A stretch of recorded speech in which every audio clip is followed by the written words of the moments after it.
German दार्शनिक Karl Marx जहाँ पूरा नाम होउछि कार्ल हेनरिक मार्क्स से एकाधार जड़े दार्शनिक अर्थशास्त्री इतिहासकार राजनैतिक तत्वविद समाज विज्ञानी सांबादिक संपादक वैज्ञानिक तथा समाजवादर प्रणेता थिले।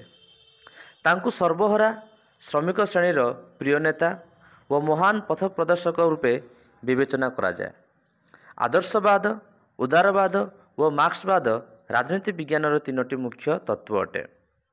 जैविक विचारधारा आदर्शवाद, यांत्रिक विचारधारा उदारवाद एवं श्रेणी विचारधारा मार्क्सवाद मौलिक तत्व अटे।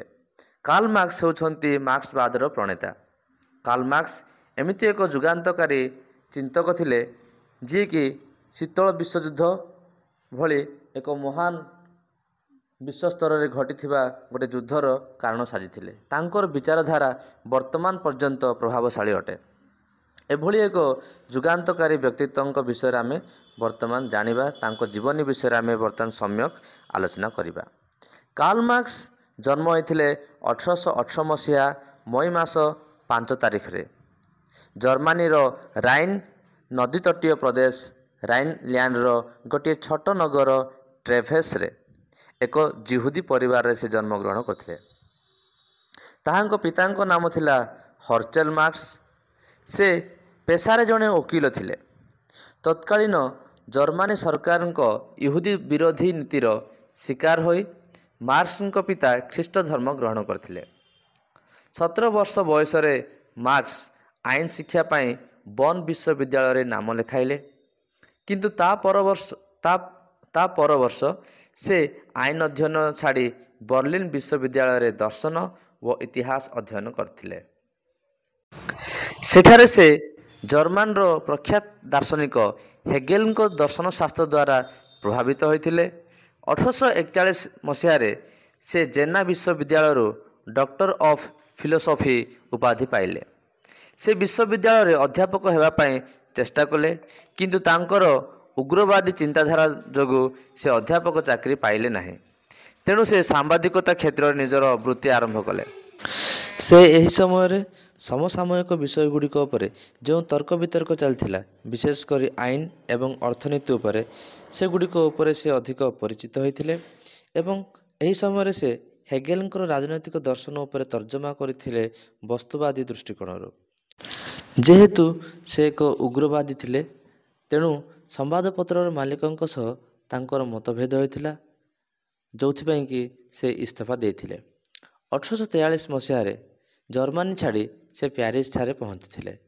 सेठारे से फ्रांको जर्मन ईयर बुक रो संपादक हेले।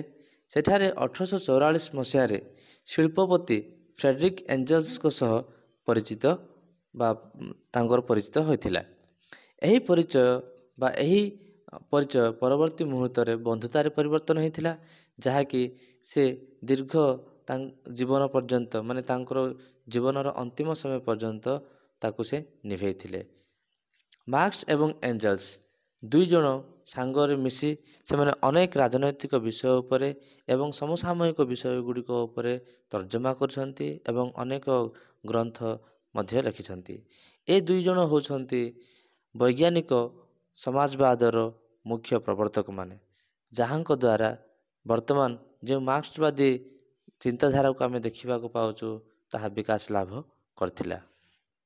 मार्क्संकर वैप्लविक चिंताधारा कारण से फ्रांस मध्य छाड़ी पड़ा जाइथिले एवं से इंग्लैंड रे जाए आजीवन बा जीवन शेष समय पर्यंत से सेठारे जीवन यापन करथिले। मार्क्स अध्ययन व जीवन यापन पाई एंजल्स आर्थिक सहायता बहुत जरूरी थिला एवं सही आर्थिक सहायता द्वारा से इंग्लैंड रे जीवन यापन करि पारथिले। 1844 मसीहा पर मार्क्स व एंजल्स मिलमिशी वैज्ञानिक पद्धति रे समाजवादर विकास दिगरे कार्य कले। से माने तर्जमा कले जे इंग्लैंड बा विशेषकर यूरोप जो सामाजिक परिस्थिति अच्छी ताहा एक पुंजीवादी समाज एवं यही पुंजीवादी समाज रे शिल्पपति माने अधिक अधिक लाभवान हेबापई श्रमिक मानू बा लेबरर्स मानू से माने अधिक ପରିଶ୍ରମ କରାଇଥାନ୍ତି ଏବଂ ତା ବଦଳରେ ସେମାନେ କମ୍ ମଜୁରୀ ଦେଇ ସେମାନଙ୍କୁ ଶୋଷଣ କରିଥାନ୍ତି। ଏହି ଚିନ୍ତାଧାରା ସେମାନଙ୍କୁ ବହୁତ ଭାବରେ ପ୍ରଭାବିତ କରିଥିଲା, ଯେଉଁଥିପାଇଁ ସେମାନେ ସମାଜବାଦର ବିକାଶ କରିବା ପାଇଁ ସେମାନେ ବ୍ୟଗ୍ର ହୋଇଥିଲେ ଏବଂ ଅନେକ ପୁସ୍ତକ ସାଙ୍ଗରେ ଲେଖିଥିଲେ, ଯାହା ମାଧ୍ୟମରେ ସେମାନେ ୟୁରୋପରେ ଥିବା ଯେଉଁ ପୁଞ୍ଜିବାଦ ଅଛି ସେ ପୁଞ୍ଜିବାଦକୁ ପତନ କରି ଏକ ଶ୍ରେଣୀ ଭିତ୍ତିକ ସମାଜକୁ ମୂଳୋତ୍ପାଟନ କରି ଗୋଟିଏ ଶ୍ରେଣୀବିହୀନ ସମାଜ ଗଠନ କରିବା ପାଇଁ ସେମାନେ ଦୃଢ଼ ପରିକର ହୋଇଥିଲେ। କାର୍ଲ ମାର୍କସ 1883 ମସିହାରେ ମୃତ୍ୟୁବରଣ କରିଥିଲେ। ସେ ମୃତ୍ୟୁବରଣ କରିବା ପୂର୍ବରୁ ଅନେକ ପୁସ୍ତକ ଗୁଡ଼ିକ ରଚନା କରିଥିଲେ। ସେଗୁଡ଼ିକ ମଧ୍ୟରୁ ପ୍ରମୁଖ ପୁସ୍ତକ ଗୁଡ଼ିକ ହେଲା critique of Hegel's philosophy of right 1843ରେ ଲେଖିଥିଲେ, ଥେସିସ୍ ଅନ୍ ଫୟରବାଚ୍ ଯାହାକି ସେ 1845ରେ ଲେଖିଥିଲେ, ଇକୋନୋମିକ୍ ଆଣ୍ଡ ଫିଲୋସଫିକ୍ ମାନୁସ୍କ୍ରିପ୍ଟସ୍ ତାକୁ ସେ 1844ରେ ଲେଖିଥିଲେ, ଦି ପଭର୍ଟି ଅଫ୍ ଫିଲୋସଫି 1847 ଲେଖିଥିଲେ, the class struggle in France 1850ରେ ଲେଖିଥିଲେ, a contribution to the critique of political economy 1859ରେ ଲେଖିଥିଲେ, and the civil war in France 1871ରେ ଲେଖିଥିଲେ ଏବଂ ସେ ଓ ଏଞ୍ଜେଲ୍ସ ମିଳିତ ଭାବେ ଅନେକ ପୁସ୍ତକ ଲେଖିଥିଲେ। ସେଗୁଡ଼ିକ ମଧ୍ୟରୁ the holy family 1845, the German ideology 1845-46, manifesto of the communist party ଯାହାକି ଅଧିକ ପ୍ରସିଦ୍ଧ ଭାବେ ଜଣା ଦି କମ୍ୟୁନିଷ୍ଟ ମାନିଫେଷ୍ଟୋ ତାକୁ ସେ 1848 ଲେଖିଥିଲେ ଏବଂ ତାଙ୍କର ସବୁଠାରୁ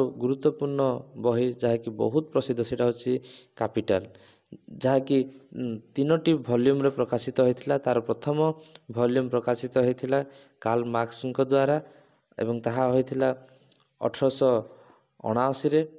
ତାଙ୍କର ଦ୍ୱିତୀୟ ଓ ତୃତୀୟ ଭଲ୍ୟୁମ୍ ପ୍ରକାଶିତ ହୋଇଥିଲା ଏଞ୍ଜେଲ୍ସଙ୍କ ମାଧ୍ୟମରେ ତାଙ୍କ ମୃତ୍ୟୁ ପରେ 1885 ଏବଂ 1894ରେ।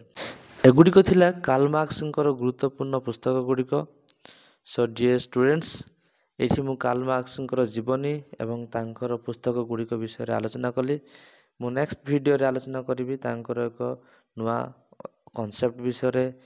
ନୂଆ କନସେପ୍ଟ ମାନେ କ'ଣ, ତାଙ୍କର ଏକ ଗୁରୁତ୍ୱପୂର୍ଣ୍ଣ କନସେପ୍ଟ, ସେଇ କନସେପ୍ଟଟି ହେଉଛି ଡାଇଲେକ୍ଟିକାଲ ମ୍ୟାଟେରିଆଲିଜମ ବିଷୟରେ। ସୋ ଡିୟର୍ ଷ୍ଟୁଡେଣ୍ଟସ୍, ଏଠି ମୋର ଭିଡ଼ିଓକୁ ମୁଁ ସମାପ୍ତ କରୁଛି। ଯଦି ଭିଡ଼ିଓଟି ଭଲ ଲାଗିଲା ତାହେଲେ ଲାଇକ୍ କର, ସେୟାର କର ଏବଂ ମୋ ଚ୍ୟାନେଲକୁ ଯଦି ନୂଆରେ ଆସିଛ ସବସ୍କ୍ରାଇବ୍ କର। Thank you for watching this video.